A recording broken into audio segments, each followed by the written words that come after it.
Hello, everybody. Welcome. I'm Steve Coll. I'm the president of the New America Foundation and your moderator for today's program. Really looking forward to it. I'm going to just briefly mention a few housekeeping items and introduce Andy, and we'll get started. As you can tell, we've got some television cameras. We're live webcasting, streaming on New America's site and on the Washington Note. The relevance of this is twofold. We're on the record, so bear that in mind when you ask questions, or as I hope you will refrain from doing, offer long commentaries of any sort. And secondly, when we do turn to you for questions and participation, please just wait for the microphones, because otherwise the folks watching online will have no idea what you're asking about. And there are some of our colleagues will make themselves quite visible when we get there. The Pew Research Center, I think, has done quite a lot, particularly over the last 4 or 5 years under Andy's leadership through his body of work of documenting the strategic context that the United States, Europe, and lots of other democracies and non-democracies around the world confront in this era that was defined by the 9/11 attacks. And it really wasn't until we started to establish the kind of consistent, reliable baseline of public attitudes, and I do think that Andy's work has provided critical leadership in this area. Until we had that baseline of public opinion to work with, it was hard to really wrestle with the big strategic questions. The first era of capturing and killing bad guys and thinking about state sponsorship or its absence in the problem of international jihadism gradually yielded to an understanding that there was a deeper set of perceptions and grievances, as well as political contexts, that all actors, including the United States government, had to understand much more thoroughly and with greater national differentiation than characterized the initial responses to 9/11. And I think the kind of research that you're going to hear today, especially about Pakistan, for those of us who follow South Asia, this reliable documenting of public attitudes in Pakistan about the critical questions involving internal violence, the war in Afghanistan, the American presence in the region, I think have been as important to the development of sound strategy as any other open source research contribution that I can think of. So we're very proud to be partnering with the Pew Research Center on this today. Andy is a veteran of public polling, public attitudes research, and an analyst, as well as someone who conceptualizes incredibly intelligent polls. He's the president of the Pew Research Center, which is distinct from the Pew Charitable Trusts, as he and I were talking about, in the sense that it is very much an independent research organization, sets its own agenda. It's not an advocacy organization. And he's come to this job as a professional, both who has run the Gallup organization and a similar center at the Los Angeles Times, but also as a writer, an author of 4 books, the most recent ones just mentioned for those of you who are watching online and have your Amazon site up, America Against the World, and The Diminishing Divide, which is about the role of religion in American politics, both important work still relevant today. So what we're going to do is Andy's going to come up and walk you through his findings and slides for about 10 or 15 minutes, and then I'll take the chair's prerogative and ask him a few questions, and before too long, we'll turn it over to you. So please welcome Andy Coll.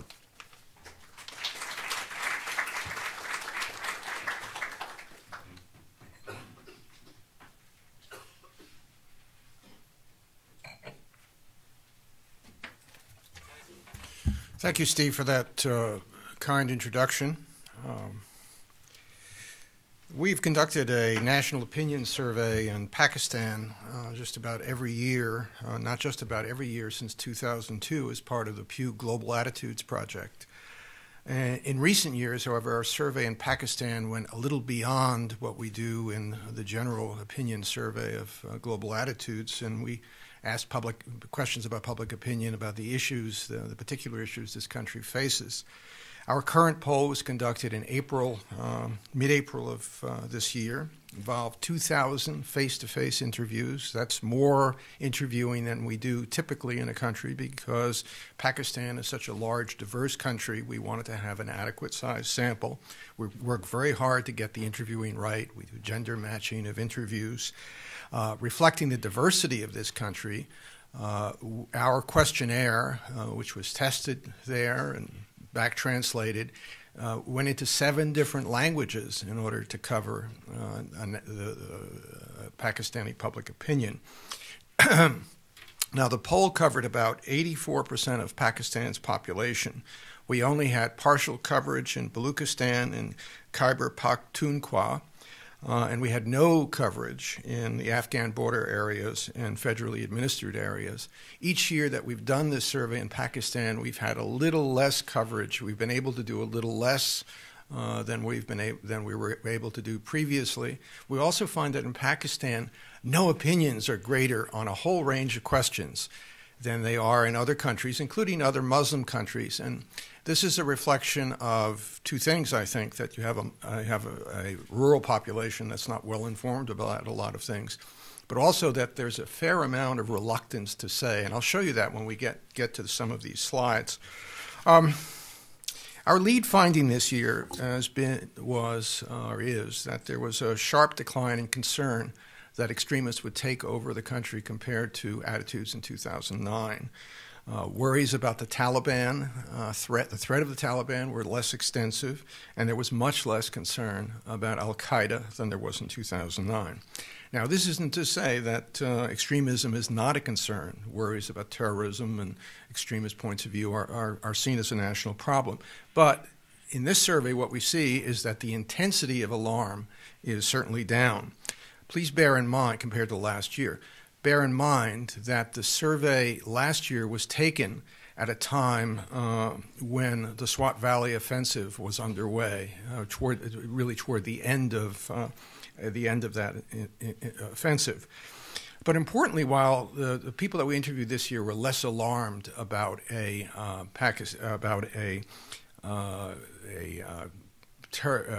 extremist takeover, unfavorable views of the Taliban and al-Qaeda persisted, which had not been the case in surveys that we conducted before 2009, when people were more or less had mixed opinions about the Taliban and al-Qaeda. But they were not mixed in 2009, and they certainly are not mixed in the current survey. But where we do find mixed views are attitudes toward Lakshar-e-Taiba, and as I'll show you in the slides, views about that group is very much resembles very much what attitudes had been toward the Taliban and toward al-Qaeda. The poll also found that Pakistanis continue to strongly, overwhelmingly reject terrorist tactics, which hasn't always been the case, but has certainly been the case for some period of time. Now, let me show you a few slides, and then I'll tell you a little bit more about what we found. Oops, I hope. How do you do this, Andrew? Okay, first of all, here's the trend on worry about extremist groups. 69% were very or somewhat worried in 2009. That drops to 51%. Concern about the serious threat from the Taliban drops from 73% to 54%, and al-Qaeda from 61% to 38%. The numbers in one of the other important findings is we continue to see public in Pakistan having a largely unfavorable view of the Taliban as they had expressed in 2009, 70% versus 65%, and the same with al-Qaeda. Now look at the size of the don't knows, 30% last year, and al-Qaeda 28% this year. Those are very large levels of public opinion compared to other countries. And but let's look at what things were like in 2008. In 2008, there was even more, there was a sort of a mixed reaction to the Taliban, 27% favorable, 33% unfavorable, and 40% no opinion. So really what happened in 2009 and 2010 is that public opinion became more there was more public opinion about the Taliban, largely negative, and we see the same trend with Al-Qaeda.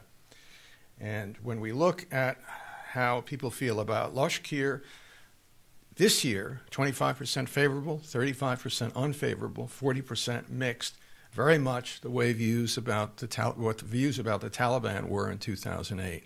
So we don't have a strong negative reaction to that organization that exists for the Taliban and Al-Qaeda.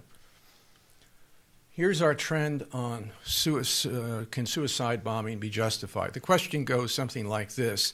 How often do you think suicide bombing that targets civilians in defense of Islam can be justified?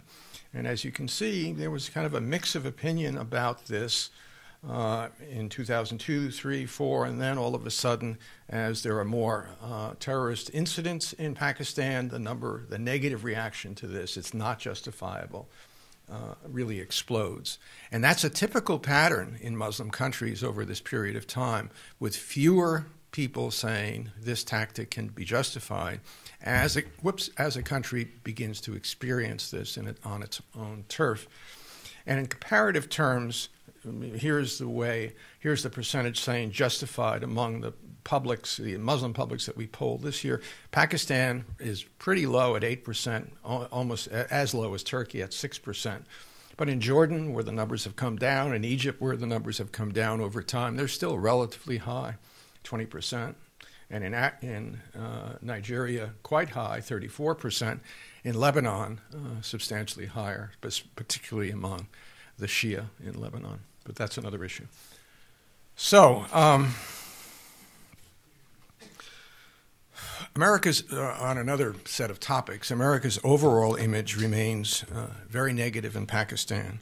Along with the Turks and Egyptians, Pakistanis give the United States its lowest ratings of the 22 countries that we polled this year. And President Obama's famous global popularity does not extend to Pakistan. And when we ask people questions about the United States more specifically, a majority say they consider the United States an enemy of Pakistan, not an ally of Pakistan. When we ask that question about China, we get just the reverse answer. Support for the U.S. involvement in the fight against extremists has waned. It wasn't great last year, but it's waned over the year.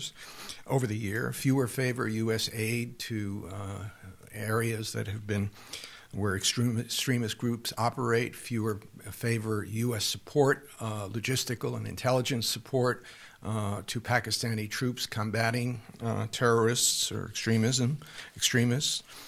And opposition to drone strikes continues to be overwhelmingly negative. They're seen as killing too many innocent people and as unnecessary.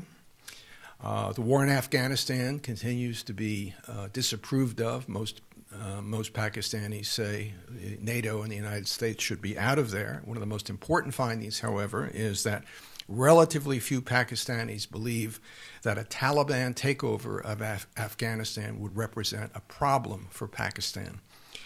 The serious concerns that Pakistanis have about the United States coexist with and are related to the deep worries that Pakistanis have about India. In fact, Pakistanis are more worried about the external threat of India than they are worried about the internal threat of extremist groups, which they are concerned about.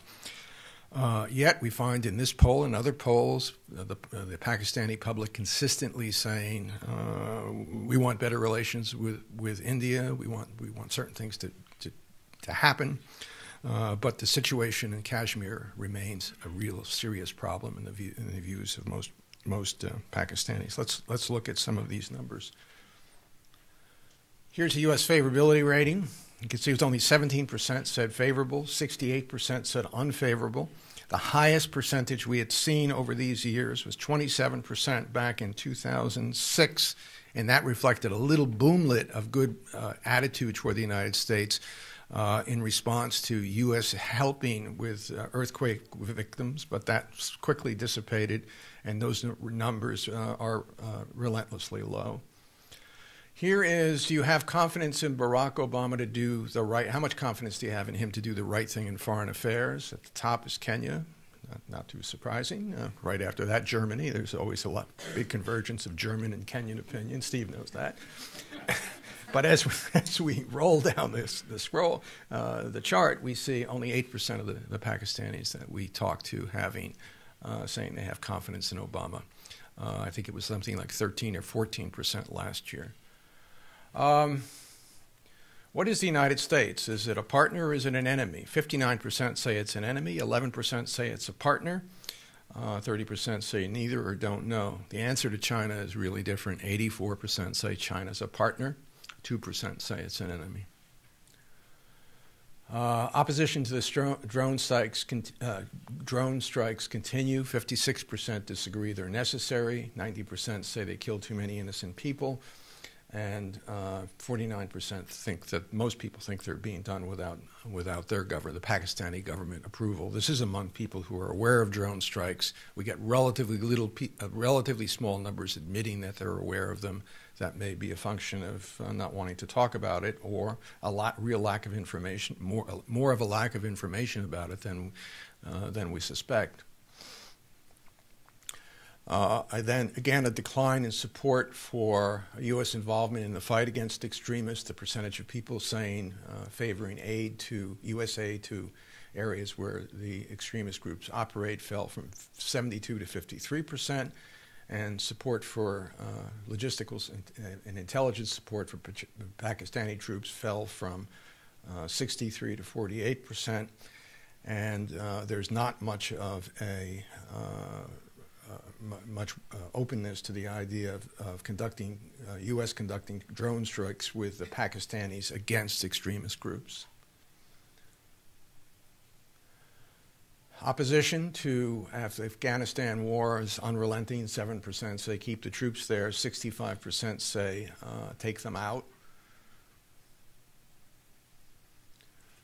And, as I mentioned earlier, relatively few say they're concerned that bad things will happen if the Taliban regains control of Afghanistan. Just 25% express that view. 18% see good things, but for most of the public, this is not an issue. The greatest threat to Pakistan, when we asked people to choose from this list, India was way at the top, 53%. After that, way back is the Taliban and Al-Qaeda at 26% combined. But a majority of people say they'd like to see increased trade that would be a good thing, increased trade with India. They support further talks, and it's important to improve relations. And these are very big numbers, and they're consistent. But also consistent is Kashmir is a big problem, 71%, and it's very important to resolve.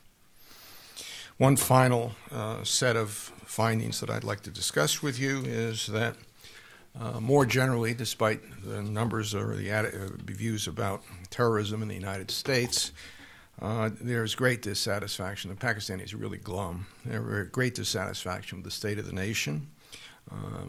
Big majorities cite crime, illegal drugs, political corruption, and environmental issues as major problems along with terrorism. The discontent has taken its toll on Zardari. His favorable rating is 20%. In 1968, in 2008, it was 64%. The other leaders that we tested get better grades or better marks, and Gilani, who's a member of his party, gets better favorability ratings, as does Chief Justice Chaudhry, the cricket star turned politician Imran Khan, General Kayani, but the best ratings go to the opposition leader, Nawaz Sharif.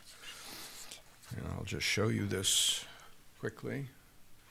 So there's dissatisfaction with the state of the nation. 84% say they're dissatisfied. Dissatisfied in most countries, but even for a glum world, this is a particularly negative number. 78% say their current economic situation is bad. That's quite a bit different than it was in 07, 08. And we have a majority of people saying they expect things to worsen. No sense of a turnaround economically in Pakistan. 50% say that. The favorable ratings of Pakistani leaders, Sharif at 71%, the others, 61 for Chaudhry, 61% for Kayani, 59% for Gilani, and Khan 52%, and Zardari way down at the bottom at 20%. Well, I want to wrap up and say that this poll and others, findings of this poll and others also illustrate the conflicting current of opinions in Pakistan.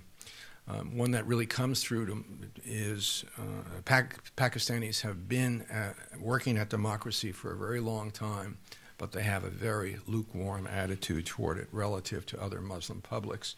We ask this question of Muslim publics and other people around the world, is democracy preferable, always preferable, or is sometimes a non-democratic government preferable? Among Muslims in Lebanon, Turkey, Jordan, Nigeria, and Indonesia, there's a great vote for democracy is always preferable. It ranges from 81 to 59%. Just 42% of the Pakistanis express that view. There's a large does not matter, don't know, and 15% say, well, sometimes it's not preferable. But what's interesting to me is that that 42% is as low as it is, not what those other answers are. The other thing is, secondly, this is a public that has a high regard for the courts, and it, if anything, identifies more with the modernizers in its society than the fundamentalists, but it broadly supports the harsh punishments associated with Al-Qaeda and with the Taliban. 82% say they favor stoning people who commit adultery. Look, the don't know is not very low there at 7%. Whippings and cutting off of hands are crimes like theft and robbery, 82%.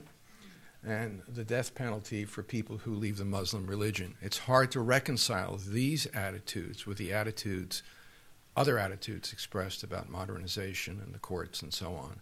Now, I will say we've asked these questions among other Muslim publics in Africa and found similar results. So this is not only specific to Pakistan. And I think I'm going to leave it right there, Steve. Great. Thank you, Andy. Can I take your switcher thing? Sure. Because maybe I'll just take 5 or 10 minutes and look back through some of the slides and ask you a few questions. I don't know that this is on or what I can do to turn it on.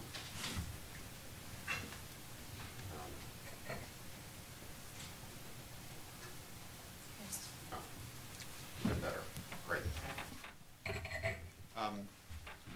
So, oops.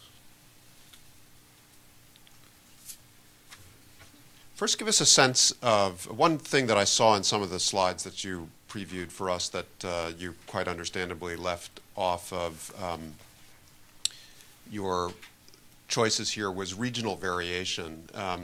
For those who follow Pakistan in some depth, I was struck in some cases that the province with the most hardened anti-Taliban, anti-Al-Qaeda attitudes was generally Sindh. And in the Punjab, attitudes were surprisingly soft. Has that always been true in to the extent you've broken out provincial opinion? I can't say it's always been true. It may have been, but I'm hard-pressed to answer the always question. But we gave that a lot of thought, and we spoke with people in Pakistan and other experts here, and particularly the people who did the polling company over there. And there are a couple of reasons that come forth, and you can see some evidence for this in the data. Attitudes toward the Taliban and Al-Qaeda among Punjabs in the Punjab region is they're consistently lower. And that's because there's less of a focus on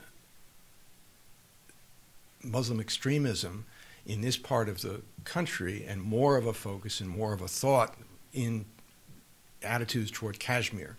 Kashmir shapes to a greater extent views of people in this part of the world than do these other problems. In these other parts of the country, the focus has been more on these internal threats. And is there anything we should add to that, Richard White, who's in the audience? I think that in consulting with the Pakistani experts we talked to was essentially that they viewed a lot of these groups through sort of the prism of the Kashmir issue, and that led them to have more favorable views than in other regions towards extremist groups. And well, of course, the Punjab now is really taking it on the chin. So perhaps in next year that will show up in some of the attitudes. I wondered if you could say a little bit more about your observations about the courts and the tension between the sort of favorable view of the Chief Justice Chowdhury, who's up there, the idea that there is a body of evidence supporting the notion that the Pakistani public wants a modernizing country. It sees the courts as a vehicle for redressing its disappointments about democracy. Let's set aside the interpretation that the courts may also include Sharia law and practices that in the West we would view as abhorrent. But what more, if anything, can you say about public attitudes toward the courts and towards the Chief Justice in particular? What do the courts seem to represent as an aspiration for the public? Since as a daily matter, the courts are a terrible place to go in Pakistan if you want your problem solved. You'll have to bribe somebody, you'll have to wait 2 years. But there is nonetheless a popular support for, I guess, the independence, the perceived independence of the court. Yeah, as an outsider, and I don't proclaim to be an expert on Pakistan, what I come away with is the courts showed some independence from the regime, and that's why the levels of positive response are so great. It distinguished itself, and he distinguished himself in that regard. And that was another theme that I found myself wondering about watching the numbers go by, which is the extent to which public opinion identifies with official policy and the extent to which it dissents from official policy in Pakistan, in the sense that if you asked the government, if you reviewed government statements with an eye toward what is the authorized opinion about the Taliban and Al-Qaeda today in Pakistan, you would find that the authorized opinion was negative. But if you surveyed those statements for what's the authorized opinion about Lashkar-e-Taiba, you'd find that it's mixed to supportive. So in that sense, public opinion and the government are aligned. But when you look at the war on terror, the United States, the alliance with the United States, Afghanistan, there's an enormous divergence between government policy and public opinion. And so I just wonder, generally in your polling in Pakistan, whether you see any patterns about the extent to which government statements, government policy influences the public positively or negatively. Well, I think that there are a couple of things going on here. I think that in 2008, 2007, it was the public's policy, the government's policy, to not be publicly not be pro-Taliban. Yet the public was indifferent to the Taliban. I think the response to the Taliban was really feeling the threat. Was in response to the threat of, hey, these folks could actually take us over. I think that suspicions about the government are really very substantial. I think we found about the Pakistani government. The Pakistani government. We found 25% having saying that they had a favorable view of the government.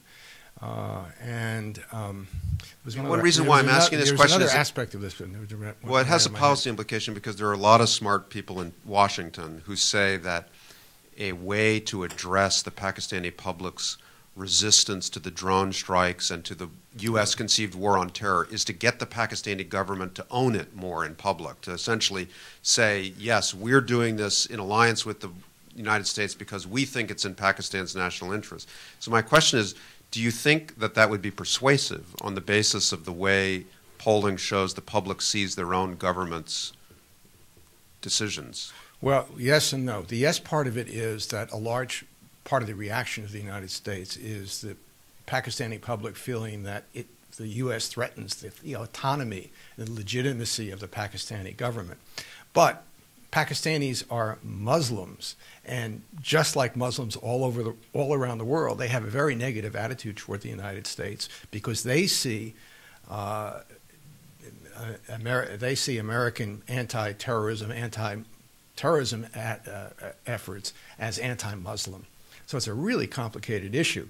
Yes, if the government could reduce this concern that the American government is undermining its legitimacy and autonomy, that would help. But still, then they have the issue that the Egyptians and the Jordanians and all of the others have, who have quite a negative attitude toward them. There is not a Muslim public in the world that supports the U.S. war on terror. Even the Indonesians, who have such a positive view of us all of a sudden because of Obama, and I'm correct in saying this, have a very negative attitude toward our anti-terrorism efforts. And that's a good transition to another one that I wanted to ask you about. Oops. The U.S. isn't an option here. No, it's not. If it were, where would it be bigger as a threat to Pakistan than India? I think what it would do is it would reduce the Indian number, because I think to a lot of people, the United States and India are that's the same answer. That's my guess. And we want to try that next year. We wanted to keep this question because we've had it. You've asked it this way in the past, right? And has the Indian number stayed steady, grown, shrunk? Pretty much the same. Pretty much. The Taliban number's gotten bigger, I assume. I would guess, yeah. Yeah. Although we only did this last year, so I'm not so sure we have a trend. Only 1 year. Yeah, not a lot of change from last year. And do you have any hypothesis about how to reconcile the finding that most people see India as the greatest threat to Pakistan, and yet 3/4 want to improve relations, want to trade with India, want to open the border and such, that essentially they would like to reduce that threat through economic integration and peacemaking? I think that the Pakistani public, like most publics, say if we have an enemy, especially an important one, we should do something to try to reduce this. I mean, clearly there's very negative views of India, but the Pakistanis would like to see progress, and like to see progress with respect to a long-time, maybe you can call it arch enemy. And there was something similar, I think, in the slides, the next layer of detailed slides that no doubt you'll publish when you put all of this forward, that was similar, but I'm not sure it was up here, which was that for all of the deeply negative views of the United States and their consistency over time and so forth, if you ask the question, should Pakistan seek to improve relations with the United States, what do you find? You find the same thing. Large like 3/4 of the people say yes. Yes, and it's important for us to have a strong relationship with the United States. So what are we to make of that? Hope. Okay. Now, you remarked a number of times, and this is a good example of its relevance, of the high don't know response rate. And I assume that this is high even in comparison to troubled countries where the government is more authoritarian than in Pakistan, and where a reasonable person might be even more likely to be worried about the consequences of their answer being reported. I assume that this is high even in comparison to, say, Egypt or someplace like that. Absolutely. So then what's your hypothesis about it? Well, I think that our feedback is that the Pakistanis worry about the answers that they give to pollsters. And there's also big gaps between well-informed and less well-informed. This is a big, diverse country. And one of the things that I've seen over the years in the polling that we've done is how much public opinion in the Muslim world is globalized through international media, Al Jazeera and the others, but in the Middle East. But that certainly doesn't seem to extend to Pakistan to any great extent. So people, it may reflect. Now, let me just add one thing. One of the interesting things about this poll is that the media gets very high marks. Is that right? Explain that. I don't know. You help me. Favorability ratings, the Pakistani media. Well, but isn't it consistent with your observation about the courts that they're seen as independent? That's true. Certainly that isn't the case in the United States. There's a great disaffection with the government at various points in time, and the media does not come to the top of the American favorability list as a consequence. But to come back to your observations about the don't know answer, it sounds like what you're saying is something that a traveler might also intuit, which is that many Pakistanis, especially poor or marginal families, feel both disenfranchised in a social sense and also coerced by both the state and Taliban or their neighbors a sense of being under siege as present in the country. Yeah, I think that there's a lot of pressure that are on people that has created what we've seen as 9 years of high levels of don't know in Pakistan, regardless of the interviewing company that we've used. I was going to just try to find this. It's remarkable that in 2003, the satisfied numbers, and again in 2006, they're flirting with 50%, even in 2007.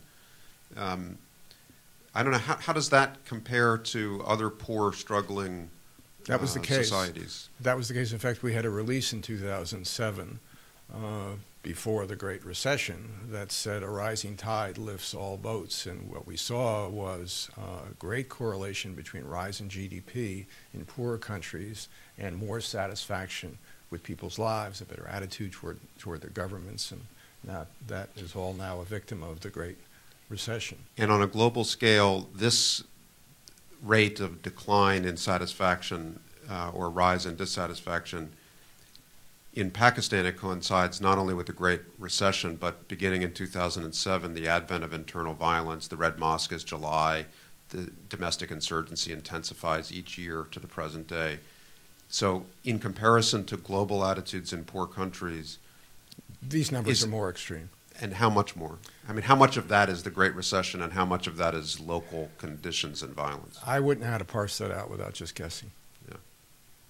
But most countries today have satisfaction rates below a third or below 40%. In most countries, probably the median average dissatisfied is in the 70s, 65, 70. Wow.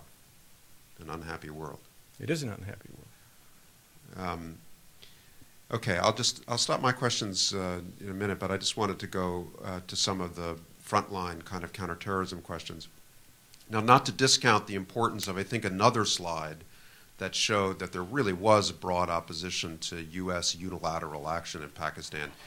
It is correct that these numbers are based on the 35% who claim to know about it. So you're really saying that 56% of 35% disagree that they're necessary.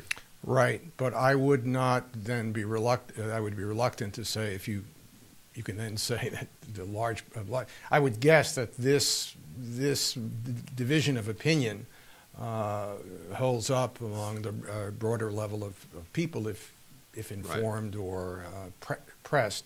I mean, we were stunned by how low the number. This 35% is very similar to what we got last year. In terms of people who claim to have heard about them. Yeah, in fact, the Pakistani interviewing agency that we use said, well, you shouldn't ask them if they've heard about it. You're confusing them by asking them. I said, well, that's the way we do it here. And so we stuck with this, and we got very similar answers. And do you think that the ignorance is genuine, or that this is another form of just evading engagement? I'm going to come back to I think it's a combination of two things. And that is concern and lack of information. So we shouldn't take any solace from the idea that actually what we're describing here is about 18 or 19% of Pakistanis. No, I would not do that.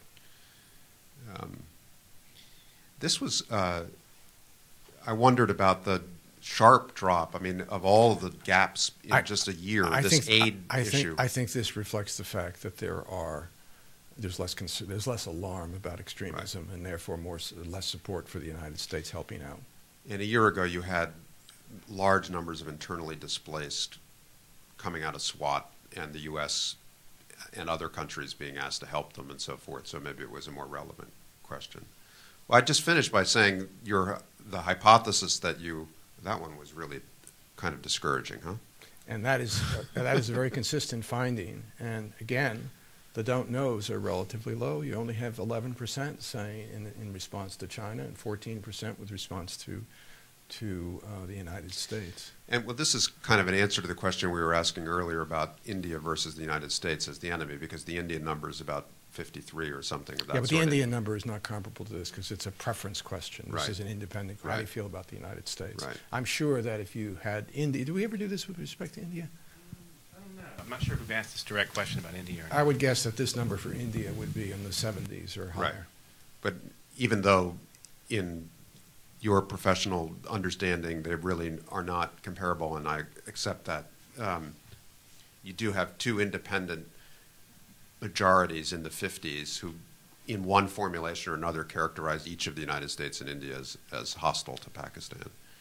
And so that sort of aligns with your thought that they're two sides of the same coin in Pakistani public opinion, or might be. But I wanted to ask one last thing. Well, just to go back to your original hypothesis that you introduced this with, and to finish there and turn it over to the audience.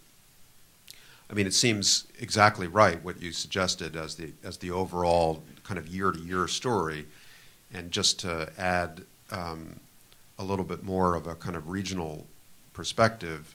At the time you took the 2009 survey, not only did many Pakistanis fear that a Taliban takeover of Islamabad was possible, but a good number thought it might be imminent, and even people in the United States worried about that as well.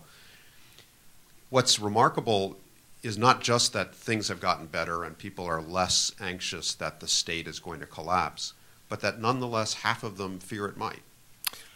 Yes, there was a lesson that the Pakistani public took away from 2009, and public opinion changed, very different than what we had seen in the polls that we had done all these years prior, where kind of indifferent, just as there's indifference to the Taliban now taking over Afghanistan and to Lashkar.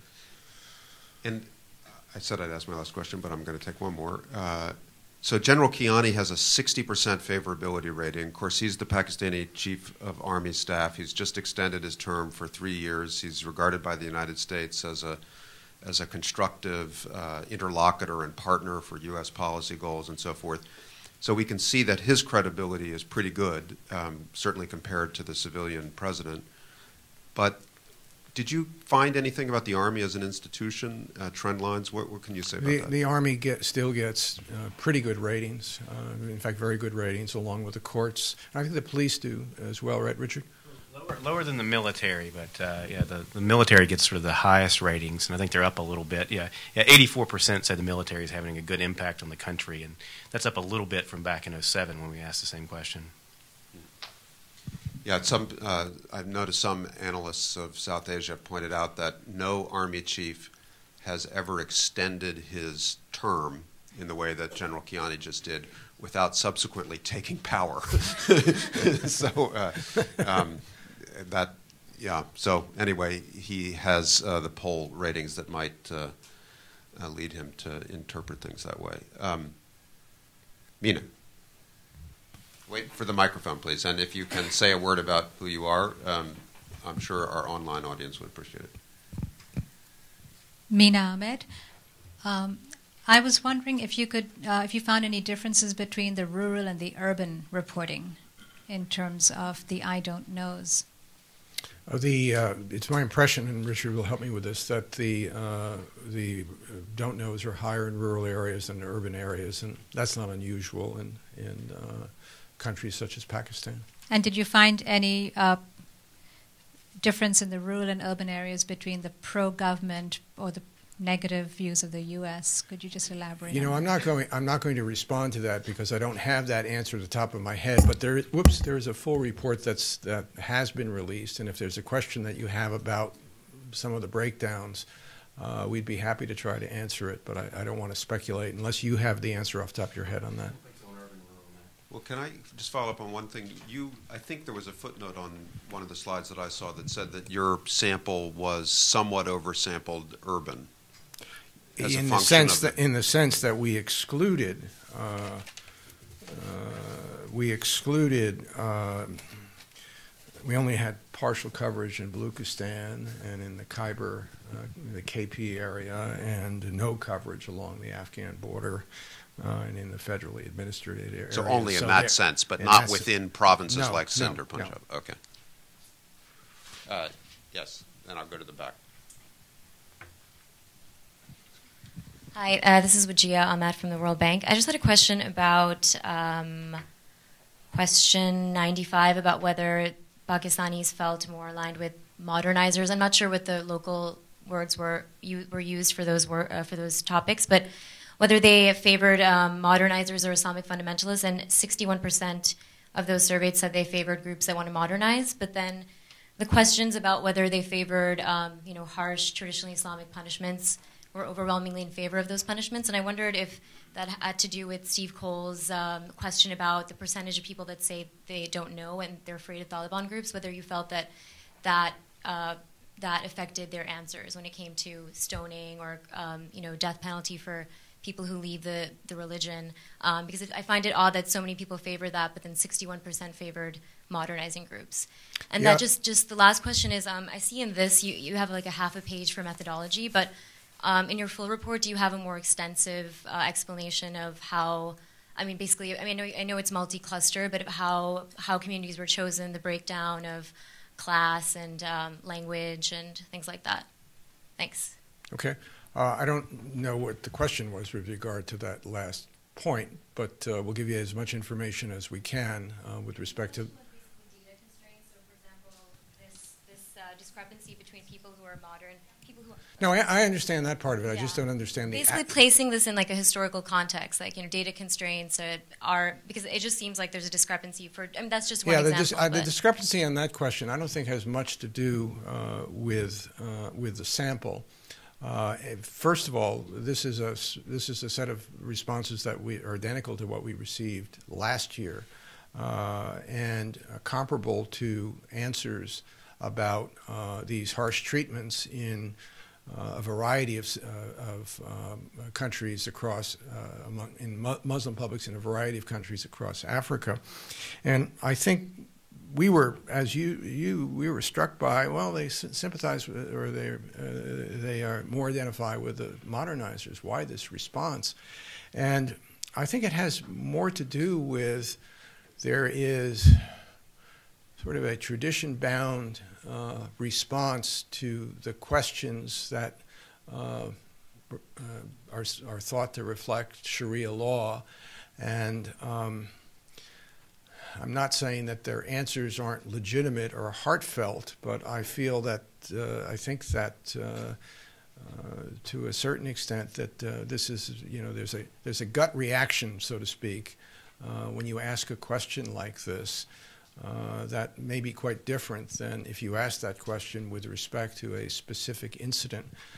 That's the sense of it that I have, and it's the sense of it that people who I've talked to who are expert on Muslim public opinion and Muslim issues has. There's no easy explanation for it. And with respect to greater information about how we did the interviewing, we'd be happy to provide that.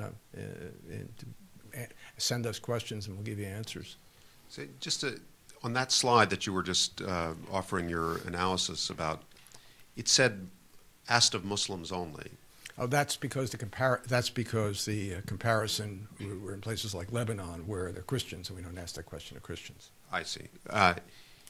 And if I understood what your analysis was, you're sort of saying that a lot of recipients of that question, those specific questions about specific Sharia punishments, might receive the question as essentially, do you believe in the tenets of your faith, not how would you apply justice in a particular instance? Right. And I tried to test that, and I failed. In Africa, what we did was we first asked people, would you like to see Sharia law become the law of the land? Overwhelmingly, people said yes. And then we asked all of these questions about the harsh treatments, and we got answers comparable to what we got here. So when we did our round of interviewing last year and this year, we dropped the question about would you like to see Sharia law become the law of the land, thinking, well, if you don't raise Sharia as an issue, people will look at these harsh punishments and they will react to it differently. Wrong. Very interesting. Yes, in the front here. Aaron Shine, I'm a student at UMass Amherst. When asked about the Taliban, did the interviewees distinguish between Afghan Taliban and the Pakistani Taliban? And also, when they were reporting on their favorability of the Taliban, were the results did they reflect their personal judgments of the ideological underpinnings of the central leadership, or did it reflect their own interactions with Taliban individuals? I mean, how did you control for the diversity of the understanding of the term Taliban? Well, first of all, we also asked, in addition to asking questions about the Taliban generally, as we have every year for some time, we asked specific questions about the Afghanistan Taliban and the Pakistan Taliban. And what we got was generally an overwhelmingly negative response, but much more don't knows and no opinions when you ask people to these more specific questions. As to what's in their head in response to when we say, how do you feel about the Taliban, whether it's favorability or do you see a threat here, we try to record these answers and then follow up to understand why, but we don't sort of get people to deconstruct their answers. It's too difficult in this kind of survey to do this. Generally, this pollster says that polling is a blunt instrument, and that's true whether it's in the United States or Great Britain or Germany or wherever. But when you get to countries like Pakistan, it's an even blunter instrument. So there are limits to what you can get, which isn't to say that what you come away with is not important and useful, but you can only go so far. This side. Gentleman here in the second row. Yes, my name is Cami Bhatt and I write for the Pakistani Spectator. My question is about these numbers seem to be a little odd, about 70% popularity. Pakistan Muslim League, Nawaz Sharif, his party doesn't have much presence or any presence almost in Balochistan and in Sindh and even in frontier. So I just wondered that if you targeted only people in Punjab rather than other provinces, because if it's 71%, it should reflect in whole Pakistan. So it just make me wonder that if your polls are just about Punjab and not about other part of Pakistan. No, this question was asked in all areas of Pakistan. Now we did underrepresent Baluchistan and other parts of the country, but certainly the response wasn't only Punjab. In fact, there was a fairly positive response in other parts of the country as well. And my other question is about the punishment of how people think about the people who commit crime. It seemed to like they were polled, only Jamaat-e-Islami or very extremist parties were polled, not average Pakistani, because it's a kind of contradiction that how majority of the people think that Pakistan should be a progressive and modern state, and on the other hand, they would support these kind of stoning and capital punishment. I mean, they seem to be odd with these two. Very hard to reconcile, and I've tried to answer that question as to why, but as the young lady said earlier, this is a public that says if anything, they sympathize with the modernizers, yet the response is hardly that. And some of it may well have to do with kind of a traditional, it's Sharia law response. Well, and it might be worth just pointing out as context that another measure of public opinion is elections when they're judged to be reasonably free and fair. In 2008, the religious parties, even in the frontier territory, did quite badly, and there's really no record of voting for the more radical parties over the whole life of the country's history. So in the back there, way in the back, we'll start in the last row and then come forward for a couple of more questions. Thank you. I'm Judy Fendlay from the Graduate School of Education at George Washington University. And I was delayed, and so I don't know, did you specifically target youth or women in your questioning? The survey contains a poll of both Pakistani men and Pakistani women. There's a copy of the report here. You should be able try to get one. And it shows the kinds of people we interviewed, and you couldn't do a representative sample of Pakistanis without interviewing an appropriate number of young people. And, of course, interviewing women as well as men. What was the age? How low did we go to? 18. It's 18 and older. I asked that question because you spoke earlier of hope. And of hope. Yeah. And I wondered if you could speak to, if, as you analyzed the data, as you thought about the questions you had asked, were youth more hopeful, less hopeful? I don't know. Can you? I mean, I've always been struck by the fact that the Pakistanis have such a negative view of India and are so troubled by Kashmir, yet they consistently say, you know, we got to try to fix this problem. Yes. So that is a hopeful sign, and it's always struck me as one. Thank you. Sure. Right, so just if that's Pam or whoever there, just to your left, the woman with her hand up.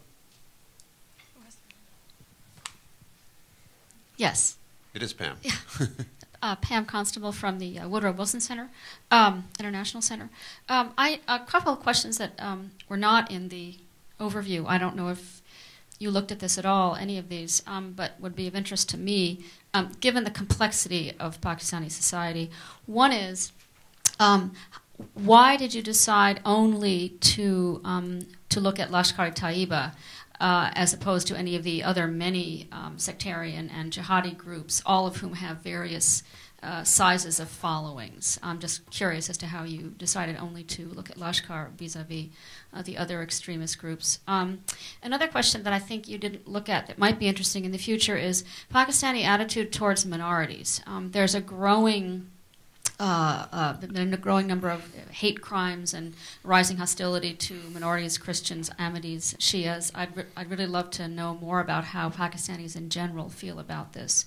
And then the third thing, I guess it's the most important thing by far, is the Army and General Kayani receive high marks. This has obviously been a consistent attitude of the public for a long time, in spite of the number of military takeovers and dictatorships and other things that have happened. I wonder, is there any way to sort of parse that a little more clearly? You know, popularity for military leaders and for an institution versus what do you think the proper role for that institution is in society? I don't know if there are any questions that do get at that or might. Thank you. Okay. The reason we focused on Lashkar is it's more of an issue of debate between India and Pakistan. We also have a small Indian report coming out. So we felt that this was the most important group to focus on there and to ask questions about. There's certainly many more, and there are limits to how many questions we can ask. Secondly, with regard to minorities, that's a good topic, but it's not one that we've covered. Maybe one that we should in the future. With regard to the high marks for the Army, I think I have. This is probably a combination of a historical view of the Army in Pakistan, and a more basic thing that we see all around the world when we've gone into developing countries, and we've asked people, what are your problems? What are the things that concern you the most? What consistently comes through, number one, is economic problems. If we're dealing in really poor countries, food or disease. But right behind them, and sometimes not far behind them, is a desire for law and order and keeping society in order. And I would bet not only in Pakistan, but in most places where the Army is very highly regarded, that's part of this. Great. Keep coming forward here on the left side. Gentleman right there. Hi, I'm Rob Dubois. I'm a security advisor. We haven't talked about marketing and how these public opinions can be influenced. Obviously, we have I.O. campaigns, information operation within the DOD in the U.S., and Taliban, Al-Qaeda, they have their own marketing campaigns, their own influence operations. Do you think that, as we think inside the U.S. government, that there's a more effective I.O. or information operations going on with our adversaries, and that there's any opportunity for us to affect that within Pakistan? Well, I don't know. I'm not an expert on the marketing that the Taliban and Al-Qaeda use, But whatever they're doing, they're not doing it very well because attitudes toward both organizations have turned very negative in a relatively short period of time. With respect to the United States, public information and improving the image of the United States is a tough challenge in most Muslim countries because the negative views about the United States are not based upon the way we tell the story, but based upon a perception that the U.S., a great perception that the U.S. Has policies are wrong-headed with regard to Muslim countries. Speaking more generally, the 800-pound gorilla in most Muslim countries is that the U.S. is seen as dealing unfairly with the Israeli-Palestinian conflict. And secondly, the U.S. anti-terrorism efforts are not seen as legitimate. They're seen as anti-Muslim. And it's very hard for the State Department or DOD, whoever is making these communications, to really change attitudes because with better communication, because the issues are about perceptions of American policies. That gentleman there. Marvin Weinbaum, Middle East Institute. Hi, Marvin. Sorry. It's very clear that large numbers of Pakistanis would like to see the United States depart Afghanistan. But I take it your survey did not ask the question, do you want to see the United States disengage from the region? Do you want to see it break its relationship with Pakistan? Because I think that there's been some evidence in other polls that there's a disconnect between those two. So yes, leave Afghanistan, but for heaven's sakes, don't desert us. If we looked at that and found that, maybe there'd be a reason to be hopeful for that relationship, as you suggest there is for India. Well, I think that most Pakistanis, just trying to interpret what we've seen, would like to see the United States' role in Pakistan reduced. It plays in the region more generally. It plays too powerful a role and is seen as threatening the autonomy of Pakistan. But I would also suspect most Pakistanis don't want the United States to go away or there not to be a relationship between the United States and Pakistan. That's why even though most people say the United States is an enemy of Pakistan, most people also say they'd like to see better relationships between the U.S. and Pakistan. Great. This gentleman here in the front has been waiting.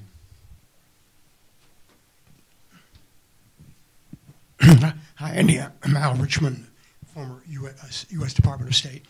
I want to say first, congratulations for the more than 22 countries you covered extensively with comparable questions. On Pakistan, my question is related to what you was just saying. It's always been, among some of us observers, it has been an enigma, the sources of Pakistan hostility or negative attitudes toward the U.S. Your current data suggests with the reduced tolerance for terrorism and continued high concern about terrorism, that and while attitudes toward the U.S. have not increased, so that seems to eliminate or reduce that aspect or that component. And I'm wondering if you have anything else to add about, or any internal analyses that might have added to pinpointing the sources of Pakistan negative views toward the U.S. Yeah, I mean, last year there was a good news, bad news element to our poll. You know, we found that the Pakistanis all of a sudden were very concerned about extremism and very concerned about terrorism. The bad news is that it didn't move the needle 1 inch with respect to the United States. And the conclusion that we drew then, and I think it's applicable now, is that Pakistanis disapprove of the American approach because they don't see it as a cooperative approach. They see it as a go-it-alone approach. And it's consistent with criticism that the publics all around the world continue to make of the United States, and that is it's unilateralist, but it's more importantly unilateralist, I think, in the eyes of the Pakistanis because the U.S. is operating in such a active way in Pakistan, and I think that's the issue, Al. Great. Seeing no more hands, I will thank Andy for taking the time to be with us today and for your analysis, and please join me. Thank you for your attention. I appreciate it.